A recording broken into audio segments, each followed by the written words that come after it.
Hoy en día nuestros periodistas quieren hacerle creer a los colombianos que antes de Petro todo era perfecto, que no había corrupción, ni pobreza, ni guerra, y que los problemas solo llegaron hace 2 años con Gustavo Petro. Pues miren lo que dijo Diana Saray del equipo periodístico de Caracol Radio. Si está viendo la audiencia contra Snyder Pinilla y Olmedo López, ya sabrá a estas alturas que este es el hecho de corrupción más brutal de las últimas décadas, y que no fue una cuestión de 2 funcionarios que se salieron del redil, fue un accionar coordinado desde lo más alto. Cualquier persona que leyera esto viniendo de parte de una abogada y periodista de Caracol Radio podría creerse el cuento y asociar al gobierno Petro con el escándalo más brutal de corrupción de las últimas décadas. Pero ante semejante trino tan brutal, tenemos una respuesta aún más brutal. Primero, a la periodista que es tan experta en la Unidad Nacional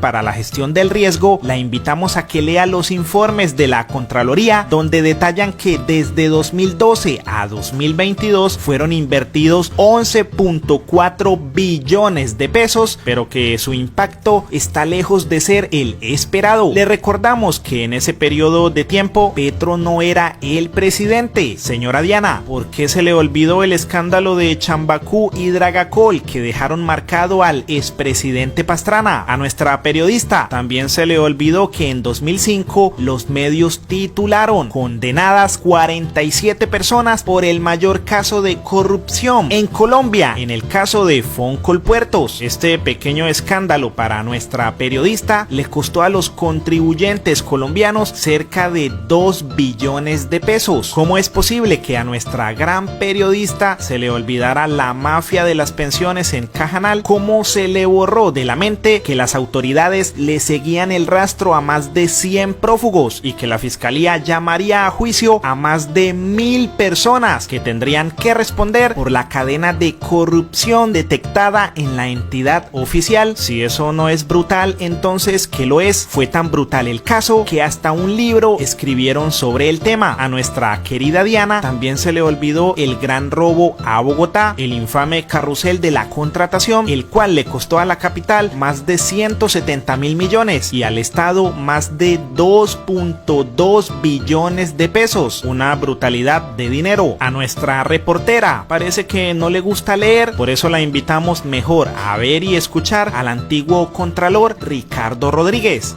El proceso fiscal revela que la cuantía del daño patrimonial en la remodelación de la refinería de Cartagena, Reficar, equivale a 17 billones de pesos. Inicialmente, en el 2009, el proyecto costaba 3.460 millones de dólares, pero terminó costando más del doble, 8.016 millones de dólares. Dada la cuantía y dado lo específico que fue el proyecto, el Contralor tomó la decisión de impactar este caso como de interés estratégico para la Contraloría. Y es que a nuestra periodista le invitamos a leer este titular: Reficar, el escándalo de corrupción más grande de la historia de Colombia. ¿Será que para Saray no es tan brutal porque, según Jorge Robledo, la responsabilidad política está repartida entre las administraciones Uribe y Santos? Pues desde 2006, época de Uribe, Ecopetrol adelantó los procesos de oferta pública para modernizar la refinería de Cartagena, y en 2014, época de Juan Manuel Santos, se celebraron los acuerdos y autorizaron los pagos sin revisión. Con estos actos de corrupción, para 2016 el valor pagado sin soportes sumaba 18 veces el valor del caso Odebrecht, pero ya sabemos que, según nuestra periodista, esto no es tan brutal. Por ese nivel de ignorancia, David Porras le contestó: más brutal que Odebrecht, Reficar, Agroingreso Seguro y el desfalco al sistema de salud. Es un caso muy grave que viene de gobiernos anteriores y continuó en este. Claro que debe ser rechazado y condenado, pero decir que es el más brutal denota parcialidad y subjetividad. Holman Morris también comentó: con la izquierda, Petro y el progresismo llegó la corrupción a Colombia. Ese es el relato que construyen y promueven. El representante Jorge Bastidas también le dio clases, pues dijo: no, apreciada Diana, desde luego es muy grave, pero el más grave es la corrupción en las EPS. La periodista Mapi Aguilar también le respondió: ¿en serio? ¿Y entonces Odebrecht fue un juego de niños, Agroingreso seguro fue una tontada, el robo a la salud es una pendejada, la convivencia del Estado y los paras que dejó 6.402 falsos positivos es un caso menor, lo de Reficar, ¿qué análisis es el que hace? Otra que desprestigia la profesión. Levi Rincón también se sumó diciendo: señora Diana Saray, usted en otro tuit admite que no tiene pruebas para decir tal cosa, que se apresuró en dar esta información y que reconoce que se equivocó. Quisiera saber entonces por qué no borra este tuit, por los likes, por el alcance o porque es usted deshonesta. Me gustaría saber a qué se debe que no lo haga. Quedo atento. Gracias. El presidente Petro también la atendió. A esta periodista 6.402 jóvenes asesinados le pareció nada, o 50.000 asesinatos de los paramilitares con ayuda del Estado, o 3.000 jóvenes detenidos y 60 asesinados en las marchas contra Duque, o decenas de billones de pesos del erario público robados por las EPS. No sabe la diferencia entre 1 billón y 1.000 millones, o entre 10 billones o 10.000 millones. Que Olmedo se vaya a la cárcel. Yo mismo exijo la reparación de la UNGRD, pero que no vengan los dueños de ciertos medios con su propaganda contra nosotros a ocultar su propia y enorme pobredumbre llena de sangre. Y el representante Alejandro Ocampo también le contestó: apreciada Saray, el periodismo colombiano ha dado cuenta de los mayores robos a los colombianos y claramente no es este momento el más brutal. Sería bueno que usted como periodista pudiera consultar la historia del país antes de hacer estas aseveraciones faltas de verdad. Le dejo algunos de los escándalos de corrupción más sonados en los últimos 30 años y adjuntó esta brutal lista.